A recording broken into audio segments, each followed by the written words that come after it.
अब सुनाता हूं। सुंदरी ने नारद जी से गुरु मंत्र लिया, दूसरा भोजन बनाया, नारद जी ने ग्रहण किया, दक्षिणा देकर नारद जी को विदा किया। सुंदरी का पति शाम को आया, सुंदरी के गले में कंठी माला देखा, उसको गुस्सा आ गया, तलवार उठाई कि मार दूंगा, काट दूंगा। कंठी निकालो, कैसे माला पहन लिया बिना पूछे। सुंदरी ने कहा, चहुतन टोक टोक कर डारो, भावय अनल माही यही जारो, धरती तोप खोद बरु देहू, तजहु न प्रण मम राम ही एहू। ये राम भक्ति का प्रण मैं नहीं छोड़ूंगी, चाहे टुकड़े कर दो शरीर के, चाहे आग में जला दो, चाहे मार दो। आपकी पत्नी हूं, आप मार सकते हो, लेकिन मैं भक्ति नहीं छोड़ सकती हूं। कृष्णदत्त पंडित चिंता में पड़ गए कि ये तो लफड़ा एक नया फंस गया यहाँ, ये कहाँ से गुरु मिल गया इसको। पंडित कृष्णदत्त ने कहा, अच्छा मार दूंगा तो नारी हत्या का पाप लगेगा, घर से निकाल दूंगा तो बदनामी हो जाएगी, इसलिए अब रहो, पर और कोई तामझाम मत करना, भक्ति वक्ति का टंटम मत फैलाना। बैठ गए। सवेरा हुआ, भोजन बनाया, पति ने खाया, जूठा बचा, उसको गाय को खिला दिया। बोले नहीं मैं नहीं खाऊंगी जूठा। बोले क्यों? बोले तुम निगुरा हो, मैं गुरु बना चुकी हूँ, मैं तुम्हारा जूठा कैसे खा सकती। तो कृष्णदत्त ने कहा, वाह, जो हमारी जूठन नित खाई, सो अब दूर से देत बढ़ाई। अब की गुरु आमई तो ग्रामा, हम हूँ गुरु सुमिरऊँ रामा। अब की तुम्हारे गुरु आए तो मैं भी गुरु मंत्र ले लेता हूँ, एक जैसा हो जाऊं, ताकि तुम मेरा जूठा खाने लग जाओ। नारद जी का थोड़े दिन में आना हो गया। सुंदरी ने कहा, मेरे पति को गुरु मंत्र दीजिए। कृष्णदत्त पंडित ने कहा, मेरे को भी मंत्र दीजिए, हम दोनों एक जैसे हो जाएं। ऊंट बैल की जोड़ी जमती नहीं है, दोनों एक समान होना चाहिए, निगुरा नहीं रहना चाहिए। नारद जी ने कहा, जाओ पंडित जी स्नान करके आओ। स्नान करने के लिए पंडित जी गए, वहाँ पर दूसरे पंडित जी मिल गए। उन्होंने धोती का फेंटा पकड़ा और पूछा, जल्दी जल्दी कहाँ जा रहे हो? बोले स्नान करूँगा, आज गुरु मंत्र लूँगा। तो दूसरे पंडित ने कहा कि बुद्धि विवेक है, ये कुंवर महीना है, कार्तिक में गुरु मंत्र लेना चाहिए। कुंवर महीना पितरपक्ष का महीना है, मुर्दों का महीना है, इसमें गुरु मंत्र नहीं लिया जाता है। कार्तिक महीने में शुक्ल पक्ष में गुरु मंत्र लिया जाता है। पंडित कृष्णदत्त वापस लौट आए। नारद जी ने पूछा, स्नान हो गई? बोले कुंवर महीना जाने दीजिए और कार्तिक महीना में गुरु मंत्र दीजिए, आप जाइए प्रभु। नारद जी विदा हो गए। कार्तिक महीना आया भी नहीं, दोनों पति पत्नी का देहांत हो गया, दोनों की मृत्यु हो गई। सूत जी से सौनक जी पूछते हैं, तनु तज गए कहाँ दो प्राणी, शरीर छोड़ करके पति पत्नी की आत्मा कहाँ गई, हे सूत जी बताइए। तो सूत जी ने कहा कि सुंदरी की आत्मा ने भक्ति किया था, जिसके पूर्ण प्रताप से गुरु की कृपा से राजा चंद्रसेन के यहाँ उसे राजकन्या के रूप में जन्म मिला। और पंडित कृष्णदत्त की आत्मा ने गुरु भक्ति नहीं किया था, गुरु नाम नहीं सुना था, जिसके कारण उसके पुण्य क्षीण हुए और वो जंगल में एक हाथी के रूप में जन्म लिया। उस हाथी को राजा चंद्रसेन ने अपने द्वार पर बधवाया। हाथी धीरे धीरे बड़ा हो रहा है, कन्या भी बड़ी हो रही है, कन्या के स्वयंवर की तैयारियां चल रही हैं। हाथी के मन में दुख बढ़ रहा है कि जो आज तक मेरी पत्नी थी अब दूसरे की पत्नी बनेगी, स्वयंवर पता नहीं कौन राजकुमार इसको ले जाएगा, इससे पहले मैं मर जाऊं तो अच्छा है। हाथी ने चारा खाना छोड़ दिया। वैद्य डॉक्टर आए, हाथी अच्छा नहीं हुआ, क्योंकि शरीर की बीमारी नहीं थी, दिल की बीमारी थी। ये कन्या ने कहा, पिताजी हाथी को मैं ठीक कर दूं, चारा खिला दूं। राजा ने कहा, बेटी बहुत अच्छा होगा, जाइए।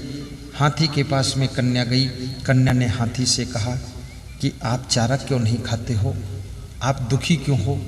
तो हाथी ने कहा, तुम मेरी पत्नी हो पूर्व जन्म की, अब तुम्हारा विवाह दूसरे के साथ होगा, ये देखे देखा नहीं जाएगा, उससे पहले मैं मर जाऊं, इसलिए मैं चारा खाना छोड़ दिया।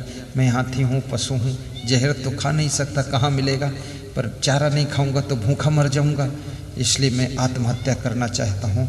सुंदरी जो वो लड़की है राजा चंद्रसेन की, उसने कहा, चारा खाना मत छोड़ो, एक बात याद करो, जब नारद जी आए थे तुमने स्नान नहीं किया, गुरु मंत्र नहीं लिया, अब चारा खाना क्यों छोड़ते हो? तब कीन्ह्यो कार्तिक की आशा, अब काहे छाड़्यो दाना घासा। तब कार्तिक की आस लगायो, अब मन में दुख काहे पायो। तब तुमने कार्तिक की आशा किया था, कार्तिक में गुरु मंत्र लूंगा, फिर बीच में मर गए दोनों हम तो। मैं राजकन्या हो गई, तुम हाथी बन गए, तो गलती तो आपकी। अब ये ढोंग क्यों कर रहे हो, खाओ पियो, मरते क्यों हो? बोले मैं नहीं देख पाऊंगा ये। तो कन्या ने कहा अच्छा, मैं वादा करती हूँ मैं किसी के साथ विवाह नहीं करूंगी, कुंवारी रह लूंगी तुम्हारे कारण, लेकिन तुम जिंदा रहो, चारा खाओ। तो हाथी खुश हो गया, चारा खाने लगा, हाथी तंदुरुस्त हो गया। राजा बहुत खुश हुआ कि ये क्या करिश्मा है, राजा को क्या पता ये क्या मैटर है। कन्या ने कहा राजा साहब आप मेरे पिताजी हैं, इस मैटर को आप नहीं समझ सकेंगे, लेकिन मेरी शादी का प्रयास मत कीजिए। लेकिन राजा नहीं माना, उसने स्वयंवर की रचना किया। बहुत से राजकुमार सब सज धज करके इकट्ठे हुए। रानी ने राजकुमारी को जयमाला दिया कि किसी भी राजकुमार के गले में माला पहनाओ। कन्या लेकर के माला जाती है, राजकुमारों की लाइन के बीच में घूमती है। सभी राजकुमारों के मन में बड़ी आशा है कि मुझे जयमाला मिलेगी, मैं इस कन्या के साथ विवाह करूंगा। लगता है प्राचीन समय में विवाह करने के लिए पुरुष लोग बहुत आतुर रहते थे और लाइन में लग जाते थे। कुछ बैलेंस गड़बड़ा गया होगा, कन्याएं कम होंगी और पुरुष ज़्यादा होंगे, नहीं इतना लाइन में लगने की क्या ज़रूरत है। आज ये बैलेंस सृष्टि के अंदर सही है, इसलिए बेटी को कभी मारना मत। बेटी हो या बेटा दोनों एक समान है। बेटियां नहीं होंगी तो तुम्हारी माँ कौन बनेगी, बेटी नहीं होगी तुम्हारी पत्नी कौन बनेगी, बेटी नहीं होगी तुम्हारी बहन कौन बनेगी, बेटी नहीं होगी तुम्हारी चाची कौन बनेगी, बेटी नहीं होगी तो मौसी और साली कौन बनेगी, बेटी ही होगी तभी सब रिश्ते जुड़ेंगे। इसलिए बेटियों को संभाल कर रखना चाहिए, बेटियों को दुख नहीं देना चाहिए और बेटियों को गर्भ में मारना भी नहीं चाहिए। ये सरकार का भी बहुत बड़ा अभियान चल रहा है कि बेटी बचाओ बेटी पढ़ाओ, बेटी को आगे बढ़ाओ। बहुत अच्छा अभियान है, जनता भी जागृत हो रही है। एक वो भी किसी की बेटी होगी जिस बेटी ने माँ बन कर के मुझको जन्म दिया और मैंने आज आपके गांव में आकर सत्संग सुनाया। अगर उस बेटी को कोई मार देता तो हमारा तो नंबर ही खत्म था। तो यहाँ प्रवचन कौन सुनाता? इसलिए किस बेटी से कौन माँ जब बनेगी वो तो कौन आत्मा वहाँ पैदा होगी। राम भगवान को जन्म देने वाली भी तो कौशल्या जी थी, वो भी किसी की बेटी थी। कृष्ण भगवान को जन्म देने वाली देवकी जी, वो भी तो किसी की बेटी थी। कबीर, तुलसी, महावीर, महात्मा बुद्ध को जन्म देने वाली भी तो कोई माँ थी, वो भी किसी की बेटी थी। और याद रखना भाइयों बहनों, आज की जो बेटी है वो कल को पत्नी बन जाएगी, परसों माँ बन जाएगी और नरसों वो दादी माँ बन करके बैठ जाएगी। इन बेटियों से ही सारा खेल सृष्टि का चलता है। तुम लोग इसका ख्याल रखो। हम तो साधु बाबा हैं, हमको तो खैर जरूरत नहीं है कोई भी, क्योंकि हम तो महात्मा हो गए, बात खत्म, मोक्ष प्राप्त करना है। लेकिन बेटी के बिना महात्मा का भी जन्म होने वाला नहीं है, इसलिए बेटियों का आदर करना चाहिए और बेटों का भी सम्मान करना चाहिए। बेटों को भी ऊंची शिक्षा दो। राजकुमारी जयमाला लेकर जाती है। राजकुमारों के बीच में भ्रमण करने के पश्चात हाथी के पास पहुंचती और हाथी को माला पहना देती है। शोरगुल मच जाता है, राजकुमार उठ उठ कर जाने लगते हैं। राजा चंद्रसेन ने सबको मना कर बिठाया, बैठो बैठो, बेटी है, भूल चूक हो गई। हाथी के गले से माला निकाल ली जाती है, बेटी को रानी के पास लाया जाता है। रानी दूसरी माला देती है कि राजकुमार को पहनाना, हाथी कुंवर को मत पहनाना, इतनी बुद्धि नहीं तेरे पास, जा। दूसरी माला लेकर वो जाती है, राजकुमारों तरफ घूमती है, देखती है। राजकुमार सोचते हैं अब की बार मेरा नंबर आ सकता है, लेकिन फिर हाथी कुंवर को पहना देती है। राजकुमार बहुत दुखी शर्मिंदा हो जाते हैं। फिर हाथी के गले से माला निकाल दी जाती है। हाथी बड़ा दुखी होता है कि कन्या तो राजी है लेकिन ये बेवकूफ़ लोग नहीं होने देंगे विवाह। ये माला फिर बार बार निकालते हैं। तीसरी जयमाला दी गई, बेटी को डांटा गया। उसकी माँ रानी ने बहुत डांटा कि तुझे दिखता नहीं है कौन आदमी है कौन हाथी है, उसको क्यों पहनाती है? तो कन्या ने कहा माँ, जो मुझे दिखता हो तुम्हें नहीं दिखता है, जो तुम्हें दिखता हो मुझे नहीं दिखता है। मेरा पूर्व जन्म का पति है, मेरा हाथी है, इसलिए इसको गले माला पहने, मर जाएगा ये नहीं तो। बोले मत पहनाना उसको। थोड़ा सा थप्पड़ भी मारा, डांटा भी कन्या को। कन्या मुस्कुराई, जयमाला लेकर फिर चली। तीसरी बार भी राजकुमारों में घूमती हुई निकली और हाथी को माला पहना दिया। राजकुमार उठकर रूठकर सब चले गए, शर्मिंदा हो गए, इज्जत चली गई कि हाथी का चुनाव हुआ और राजकुमारों का चुनाव नहीं हुआ। राजा चंद्रसेन बहुत दुखी हुए, तलवार उठा ली, कन्या को मार दूंगा। फिर पंडितों ने तलवार पकड़ ली, मारना मत, कन्या को मारने से बहुत पाप लगता है। तो राजा चंद्रसेन ने अग्निकुंड खुदवाया और उसमें कूदकर जलकर मरने की तैयारी किया। उसी समय नारद जी आ गए, राजा चंद्रसेन का हाथ पकड़ा कि अग्निकुंड में मत जलो मरो, अभी एक उपाय है, अगर इस हाथी को गुरु मंत्र सुना दिया जाए तो ये बालक कुमार बन जाएगा, उस बालक बालिका का विवाह कर दिया जाए और दोनों को फिर गुरु मंत्र सुना दूँ तो इनकी गृहस्थी अच्छी चलेगी, तुम्हारा दुख मिट जाएगा। राजा चंद्रसेन ने दंडवत प्रणाम किया नारद जी को, कहा कृपा करिए महाराज जल्दी। नारद जी ने मंत्र पढ़ करके हाथी को सुनाया। हाथी थोड़ी देर में बालक के रूप में सुंदर परिवर्तित हो गया। उस बालक को और बालिका का विवाह कर दिया गया। दोनों को गृहस्थ धर्म की दीक्षा दे दी गई और दोनों का सुखी जीवन चलने लगा। राजा चंद्रसेन का दुख मिट गया। ये गुरु भक्ति और गुरु नाम का प्रभाव होता है, इसलिए याद रखना, गुरु भक्त जरूर बनना, नहीं तो हाथी बनकर जन्म होगा, आत्मा भटकती रहेगी। हाथी जैसे मतवाले लोग, हाथी जैसे अकड़ू लोग भी गुरु मंत्र के प्रभाव से बालक जैसे सरल कोमल निर्मल विनम्र हो जाते हैं। ये गुरु मंत्र का प्रभाव होता है। 24 घंटे में 2-4 बार ठहाका मारकर हंसिए भी, टेंशन में मत रहिए, बहुत ज़्यादा मत सोचिए। सोचते सोचते तुम्हारे माता पिता, दादा दादी, 7वीं पीढ़ी के पिता वे सब टेंशन करके मर मर कर चले गए। अब तुम्हारा नंबर आया है, तुम भी उसी चक्की में पीछे जा रहे हो, जरा तुम खुशियां मना लो।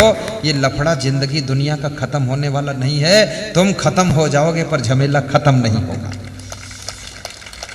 इसमें थोड़ा हंस करके रहना सीखो। जो परिस्थिति है उसको स्वीकार कीजिए। पूरी दुनिया को चेंज तो तुम कर नहीं सकते, न हम कर सकते हैं, उसी में आनंद कीजिए। मैं रोज 3 दिन के बाद मेरा घर बदल जाता है, मकान बदल जाता है, व्यवस्था बदल जाती है, जिला बदल जाता है, प्रदेश बदल जाता है। मैं सब जगह अपने को एडजस्ट कर लेता हूँ। अभी वहाँ जहाँ था वहाँ 3री मंजिल पर मेरा निवास था गुजरात में, अब यहाँ मेरा नीचे मंजिल भी नहीं। वहाँ गांव में निवास था, यहाँ गांव बाहर निवास है। अब यहाँ से और जाऊँगा कहीं आगे जहाँ जाना है, पता नहीं कहाँ। वहाँ संत जी बोल रहे थे वहाँ भी कुछ बहरे मिला है एक मकान किसी के मकान में खिड़की है, किसी की टूटी खिड़की है, किसी में कुंडी नहीं लगती है, तो हथौड़ी भी साथ में रखता हूँ, ठोक ठाक के सुधारता अब भगत से झगड़ा करो, क्या लफड़ा है, अपन ठोक लो, ठीक कर लो उसको। तो बढ़ईगिरी लोहारगिरी भी करते हैं हमारे साधु, उसी को एडजस्ट कर लो, उसमें खुशी से रह लो, झाड़ू पोछा लगा लो। 3 दिन गुजारना है, थोड़े दिन की जिंदगी है, ज़्यादा उलझो मत। बहुत कोशिश करने के बाद भी यदि तुम्हारा मकान नहीं बन पा रहा है तो पुराने मकान को साफ कीजिए, रंग लगा दीजिए, उसमें आनंद से रहिए, नीचे टाइल लगा दीजिए, दीवालों को स्वच्छ रखिए और आपस में बैठकर सत्संग कीजिए और उसी में आनंद बना लीजिए। तुम्हारे बाप उसी में गुजर गए, तुम भी उसी में गुजारा हो जाएगा। टेंशन ज़्यादा मत लीजिए, कम से कम खुश रहना तो सीखो। टेंशन करने से शरीर बीमार हो जाएगा और बुढ़ापा बहुत जल्दी आ जाएगा, शुगर की बीमारी हो जाएगी, लकवा अटैक हो जाएगा। इसलिए खुश रहना सीखो। भगवान राम की जिंदगी में बहुत दुख थे लेकिन कभी टेंशन नहीं लिया उन्होंने। कृष्ण की भगवान की जिंदगी में कितने संघर्ष थे, कभी टेंशन और चिंता नहीं किया, वो हंसते ही रहे। और तुम्हारी जिंदगी में उतने दुख और चिंता भी नहीं है, फिर भी तुम इतना दुखी टेंशन में रहते हो कि तुम्हारा इलाज करने के लिए कोई डॉक्टर भी मिलने वाला नहीं है। इसलिए प्रसन्न भी रहो, इससे स्वास्थ्य अच्छा रहता है। और स्वस्थ रहने के लिए सबसे पहले आयुर्वेदिक दवाइयों का प्रयोग कीजिए। श्री च्यवन आयुर्वेदिक की दवाइयाँ अत्यंत शुद्ध और प्रसिद्ध और साथ में बहुत प्रभावशाली दवाइयाँ हैं। यदि आपके पेट में गड़बड़ है तो पेट का चूर्ण आता, अमृता चूर्ण, उदरामृत चूर्ण, आधा चम्मच खाइए। सुबह पेट की कितनी कठिन कब्जियत हो सब ठीक हो जाएगी, आधा चम्मच से ही फाइनल काम। पेट आपका बड़ा हो रहा, पेट कड़ा हो रहा, पेट बहुत बड़ा हो गया, बैठना मुश्किल, तो उसके लिए मैदो हर चूर्ण 3 दिन लीजिए, पेट खत्म। 6 दिन लीजिए, पीठ खत्म। ज़्यादा लीजिए, खुद खत्म बहुत फायदेमंद चूर्ण है। कम लीजिए तो आप भी रहोगे, सब ठीक रहेगा और आपके घुटनों में दर्द है मशहूर दवाई, लाखों का दर्द खत्म हुआ घुटना और कमर का। एनार्ट पाउडर चुटकी भर इतना बस लीजिए दूध के साथ में, महादर्द नाशक तेल मालिश कीजिए, बस वो 7 दिन में आधा दर्द खत्म, 1 महीने में 75% खत्म, 6 महीने यूज कर लो बिल्कुल ठीक हो गए आपके। और भाइयों बहनों ये भी बताता हूँ मैं, थोड़ा सा बैठने की आदत छोड़िए, चलने फिरने की आदत शुरू कीजिए, हर अंग से काम लीजिए, बीमारियां बहुत कम आएंगी। और व्यायाम भी कीजिए, घर का काम कीजिए, उसी में व्यायाम हो जाएगा और घर का दरिद्र भी मिट जाएगा, लक्ष्मी भी आ जाएगी, शांति भी मिल जाएगी, स्वास्थ्य भी मिल जाएगा। और आयुर्वेदिक दवाइयों के बाद होम्योपैथिक दवा लीजिए, फिर उससे भी ठीक ना हो तब एलोपैथिक में आइए। लेकिन थोड़ा इंतजार भी कीजिए, थोड़ा व्रत भी रह लीजिए, खाने पर खाना मत खाइए, भूखे भी रह लीजिए। दुर्गा के नाम पर तुम व्रत रह लेते हो, रामनवमी में व्रत रह लेते हो, लेकिन कभी आपकी वाइफ ने भोजन न बनाया हो तो उस दिन समझ लो हमारे घर की दुर्गा के नाम पर व्रत हो। आज टेंशन मत करो, व्रत ले लो और अपनी वाइफ को धन्यवाद दे दो कि तुमने आज व्रत कराया। दुर्गा से कम तुम नहीं हो, तुम भी नई दुर्गा हो, न्यू कंपनी की दुर्गा। और परस्पर प्रेम से रहना। यहाँ पर जितने श्रोताएं हैं सबके घरों में सुख शांति का वातावरण बने, ऐसी मैं शुभकामना करता हूँ। संत कबीर से किसी भक्त ने प्रश्न पूछा है।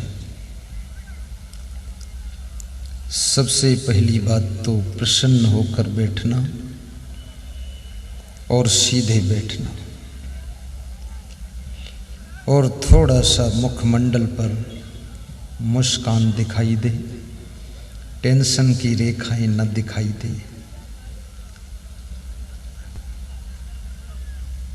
मन गदगद रहे,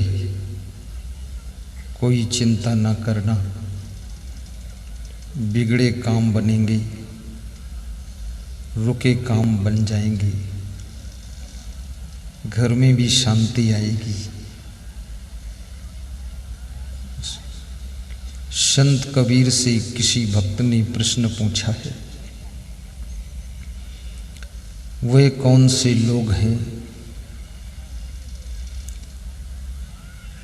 जिनको जीवन में सुख मिलता है।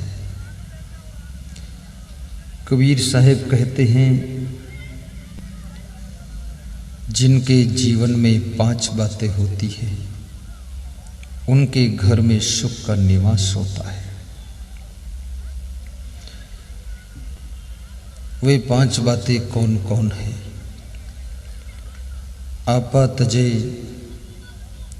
हरि भजे, नक्शिक तजे विकार, सब जीवन से निर्भय रहे, साधु मता है सार। इन 5 बातों की व्याख्या मैं अभी थोड़ी देर में करूंगा। एक दूसरा प्रश्न आपके बीच में प्रेषित कर देता हूं। भारत देश के महान नीतिकार जो राजनीति में भी कुशल थे, जिनका नाम चाणक्य था, नाम आपने सुना होगा। चाणक्य का नाम सुनते ही आपको चाणक्य की खोपड़ी की चोटी याद आती है। उनकी खोपड़ी में चोटी रहती थी। कहते हैं जिसकी खोपड़ी में चोटी रहती है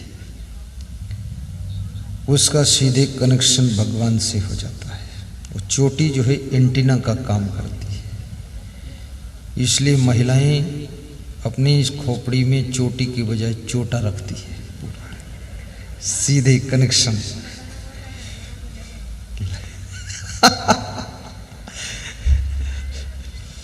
पर ये बात तो झूठ है, फिर भी जो लिखा है बता दिया, क्योंकि अगर इसका स्पष्टीकरण ना करूं तो अगले साल आऊंगा तो ये पुरुष भी सब चोटी चोटा रखकर घूमेंगे।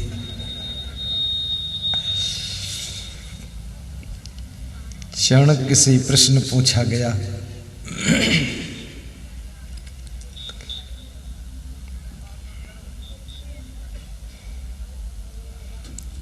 मनुष्य के जीवन की सबसे बड़ी तपस्या क्या है?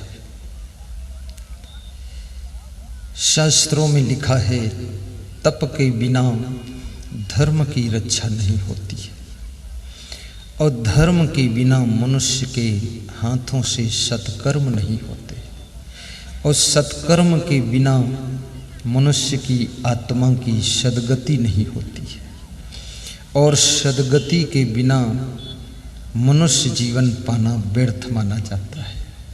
इस आत्मा की सद्गति के लिए मनुष्य का जीवन मिला है, इसलिए सत्कर्म कीजिए।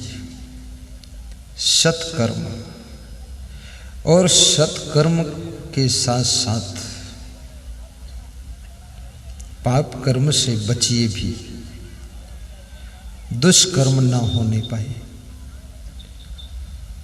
तो सबसे बड़ा तप क्या है? क्या भूखे रहना तप है? क्या प्यासे रहना तप है? क्या नंगे घूमना तप है? कपड़े ना पहनना क्या तप है? क्या चप्पल जूते ना पहनना तप है? क्या ठंडी में भी कंबल ना ओढ़ना तप है? जंगल में बैठकर ध्यान लगाना क्या तप है? पहाड़ों की कंदराओं में बैठना क्या तप है? तो तप है क्या ये? अगर तप नहीं है तो तप किसे कहते हैं? श्री कृष्ण श्रीमद् भगवत गीता में अर्जुन से कहते हैं कि अर्जुन, घर में रहो या आश्रम में रहो या राजनीति में रहो या व्यापार नीति में रहो, लेकिन धर्म की रक्षा के लिए जो तुम्हें कष्ट सहना पड़ता है, धर्म की रक्षा के लिए जो तुम भूखे रहते हो, प्यासे रहते हो, धर्म की रक्षा के लिए कभी तुम नंगे पांव भी घूमते हो, धर्म के लिए कष्ट सहना, कृष्ण कहते हैं इसका नाम तप है। ऐसे भोगों के लिए भी मनुष्य कष्ट सहता है। सबसे ज्यादा दुख तो भोगों के लिए ही उठाता है, लेकिन वो तप नहीं है। तप तो वह है कि जब तुम अपने धर्म की रक्षा के लिए हंसते हंसते दुखों को झेल लेते हो। तुम्हारी पत्नी बीमार है, उसके लिए रात भर तुम जागते हो, उसके लिए मजदूरी करके पैसे लाकर इलाज कराते हो, मजदूरी का दुख सहते हो, रात भर जागने का कष्ट सहते हो, लेकिन अपने पति धर्म को निभा लेते हो। पति धर्म को निभाना और पति धर्म को निभाने के लिए, पत्नी धर्म को निभाने के लिए, पिता का धर्म निभाने के लिए, माँ का धर्म पालन करने के लिए, भाई का धर्म, बहन का धर्म, अध्यापक का धर्म, डॉक्टर का धर्म निभाने के लिए, संत का धर्म, भक्त का धर्म पूरा करने के लिए जो राह में कष्ट सहना पड़ता है, उसी का नाम तपस्या होता है।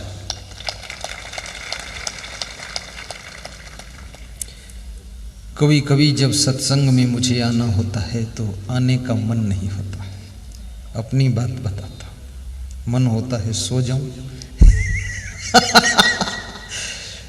क्योंकि रात जागरण हुआ है। लेकिन मेरा धर्म है, संत का धर्म। क्या धर्म है संत का?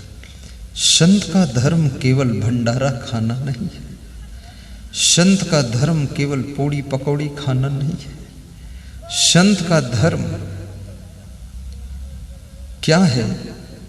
संत जगत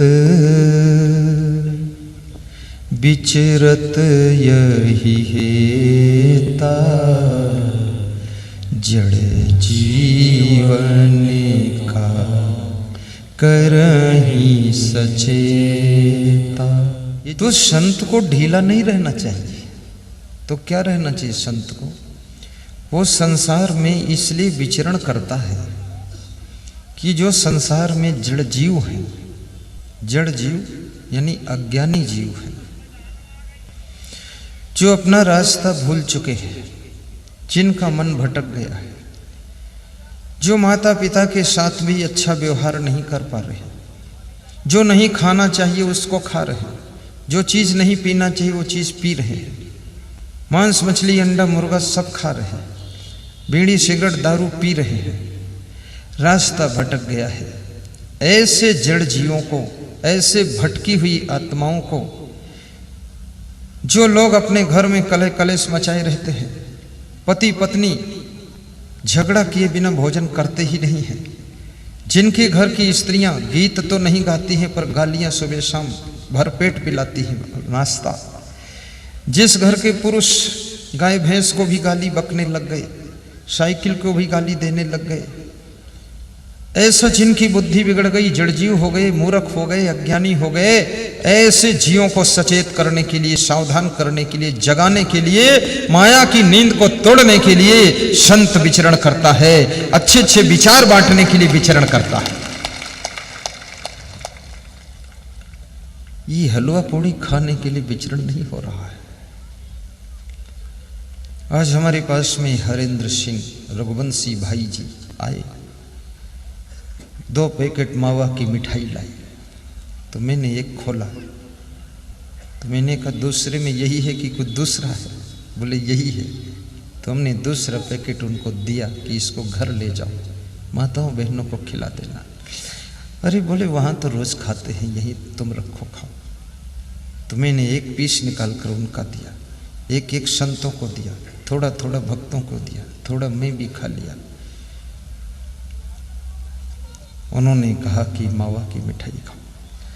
मैं उनके डर में खा लिया, खाने की इच्छा नहीं थी, क्योंकि हरेंद्र सिंह रघुवंशी भाई साहब, भाई जी लिखते, तो मैं इसलिए खाया कि उनको दुख ना हो, अच्छा लगे। मैं व्यास गादी पर आ रहा था, खाना नहीं चाहिए, फल खाना चाहिए, मिठाई नहीं। भाइयों और बहनों,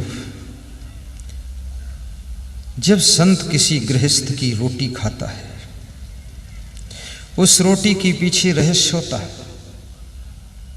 गिरही की दरिया में बड़े बड़े दांत, गिरही की दरिया में बड़े बड़े दांत, करो भजन नहीं तो फट जाएगी आंत, नहीं तो फट जाएगी आंत। आपकी एक रोटी खा करके उसको अदा करना पड़ेगा, आपका फल खा करके आपकी जिंदगी को सफल करना पड़ेगा। और संत धर्म की रक्षा का ठेकेदार होता है। धर्म की रक्षा 2 लोग करते हैं, या तो राजा करता है और या तो साधु करता है। साधु यदि अपनी गादी में भूल गया और राजा अपनी कुर्सी में भूल गया, तो धर्म की रक्षा कौन करेगा? जिस देश का प्रधानमंत्री धर्मनिष्ठ है, उस देश में पाप घटने लग जाते हैं, पुण्य बढ़ने लग जाते हैं।